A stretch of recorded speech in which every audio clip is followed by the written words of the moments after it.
You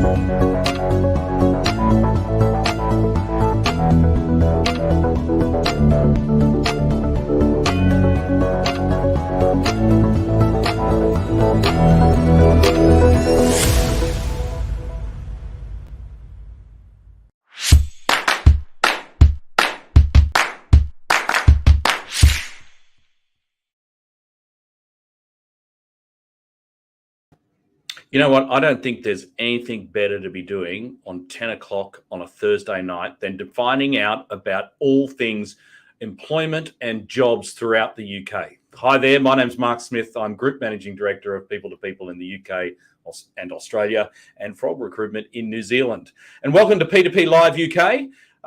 On this Thursday night, we've got a lot to talk about today. We've got our stat of the week.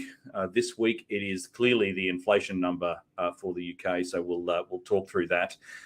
We've also got our temp job of the week and our permanent job of the week for the UK. And for those of you thinking about taking an Antipodean adventure, we've got a job in New Zealand and one in Australia for you to check out as well. And of course, we've got the Twitter polls from last week. So we'll give you that result and pose this week's question. So there's so much to do, so much to talk about. Let's jump into this week's stat of the week.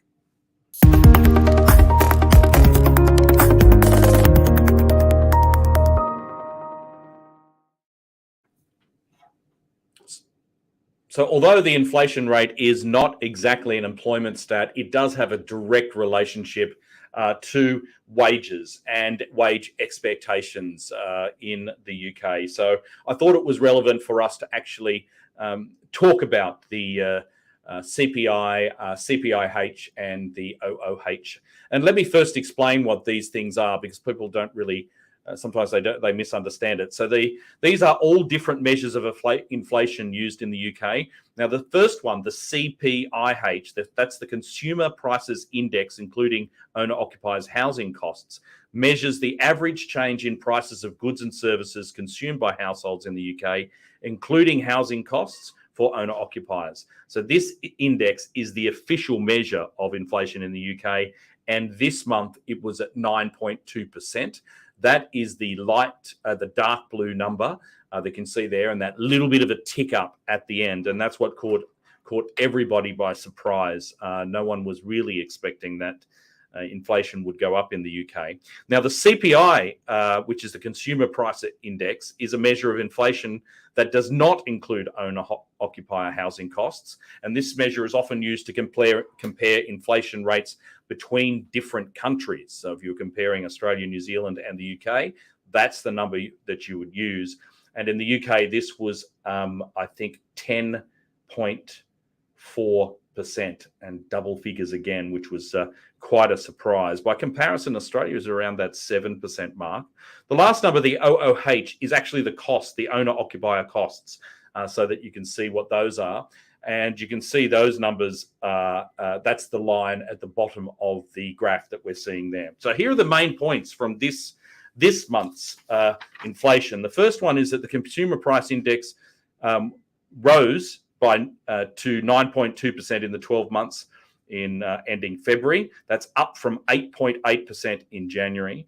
The large upward contributions to the CPIH came from housing and household services. Now, that's principally from electricity, gas, and other fuels, and food and non-alcoholic beverages. Food inflation in the UK is something like 18% at the moment, so it's really affecting households. CPI rose by 10.4%, up from 10.1% in January.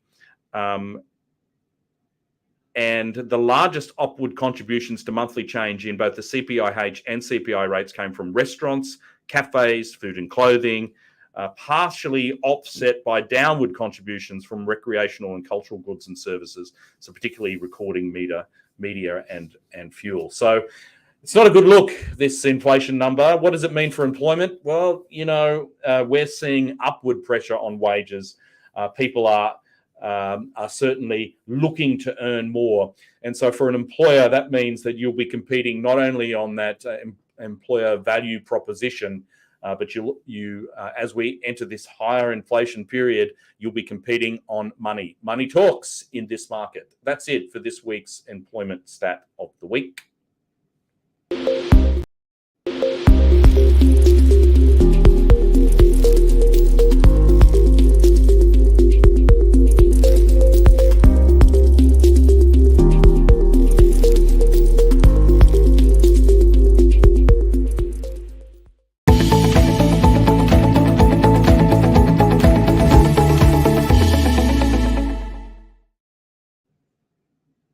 Hot jobs of the week in the UK. Here's the temp job of the week. It's in London. It's a design assistant paying £12 to £15 an hour, working across AutoCAD, SketchUp and Enscape. This role will uniquely offer you the opportunity to gain exposure to multiple aspects of the industry whilst learning from professionals and an experienced team. You need to have some experience filing residential planning applications. That will really help. And competent at producing technical drawings using AutoCAD. Hannah Scanlon is the consultant you need to speak to in our London office, 07436703099, or you can hit apply now in the comments below. So jump on to that one. Here's the perm job of the week in the UK. That's a human resources manager, once again in London, paying £50,000 to £60,000 per annum. You'll be doing some payroll documentation as included in this human resources role. You'll also be monitoring and sorting visa requirements for staff members and making amendments to policy as well. To be successful for this role, you ideally come from an SME background and previously worked with some recruitment and selection processes as well. Once again, Hannah Scanlon in the London office, hannah.scanlon@people2people.co.uk. You can hit apply now in the comments on Facebook, LinkedIn, and YouTube. And if you're watching the broadcast and you've got any questions at all about what we're talking about, then please just pop your comments into the LinkedIn, YouTube, or Facebook, and we can answer them straight away for you. Okay, so possibly you're considering a trip across the other side of the world to Australia or New Zealand. And we've got two jobs now that we'd like to talk to you about.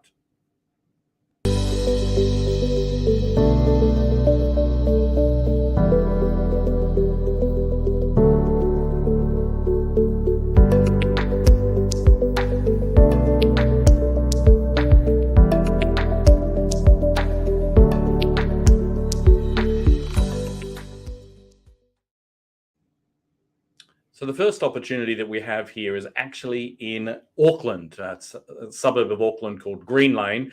And it's a temporary role paying $35 to $40 per hour. So if you're wanting to go across to New Zealand, this is a great way to be earning that cash to prepare for that bungee jump on the South Island that you're so keen on. So the responsibilities for this business analyst position is gathering and validating data and information for the IAC, analysing, improving an existing template to ensure completeness and integrity, and you will need to have experience in IAC before and possibly exposure to the Public Records Act. Now, you may not have that, but if you're thinking, you know what, I can do this job, you may not be exactly right for this job, but you pick up the phone or send an email to Shavneil at frogrecruitment.co.nz, which is our partner in New Zealand, and he can have a chat to you, get you registered before you actually jump on the plane, and hopefully have a job for you when you land. +64 is the country number, 9362 078 is the phone number to give Shav a call in our Auckland office. The next opportunity we have is a role in Sydney, and we've got a video for that one.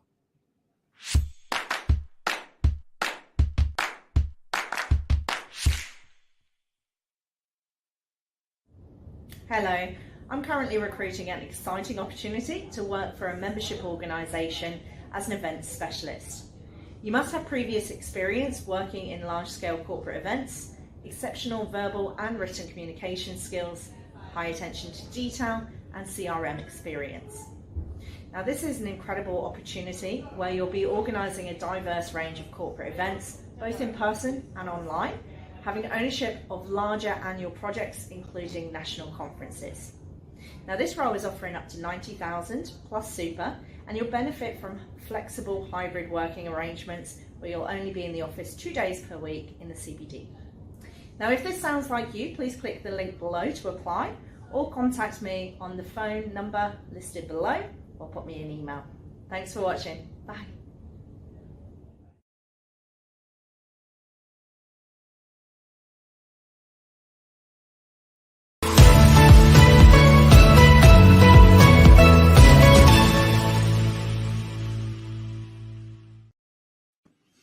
Sharna, how are you? Welcome to P2P Live. It's good to see you again. Thank you.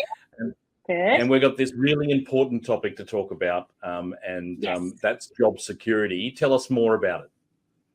So look, job security in the 2023 market, I think we all know after the COVID-19 pandemic, the market changed.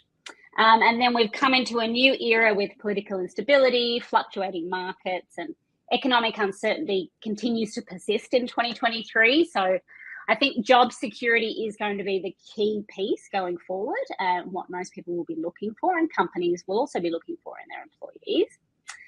But it's not all doom and gloom. I think job security is also about skill development. So if you're in a role, if it's a stable role, you can grow with that company, you can develop your skills leading to long-term career growth, which I think is also going to be a key piece, and it's what people are really looking for now, certainly in my space. And then flowing on from that, obviously, your mental health and emotional well-being.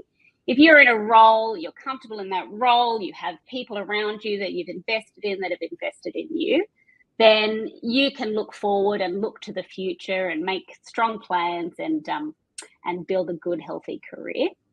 So I think they're the three key factors. Yeah, great. Okay. So it's interesting, isn't it, job security, how it's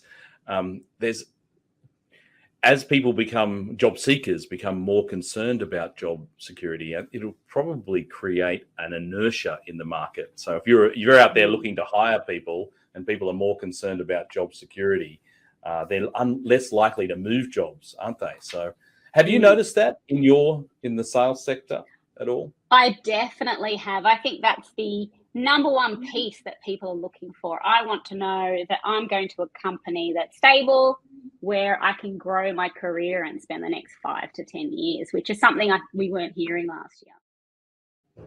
Okay, all right. Well, that was a piece from Sharna on our job security in 2023.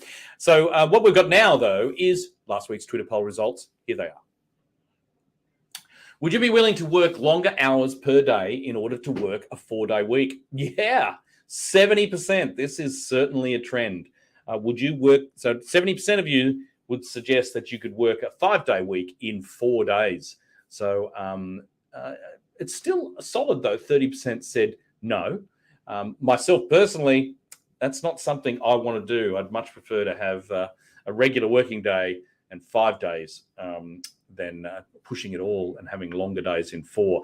But that's not, I'm in the minority there. Here's this week's question, and you can express your opinion on LinkedIn and on Twitter at People2People.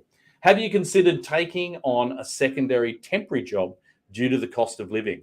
We've just seen the inflation numbers come out this week in the UK. So are you now considering a side hustle or doing a second job or even doing a temp job?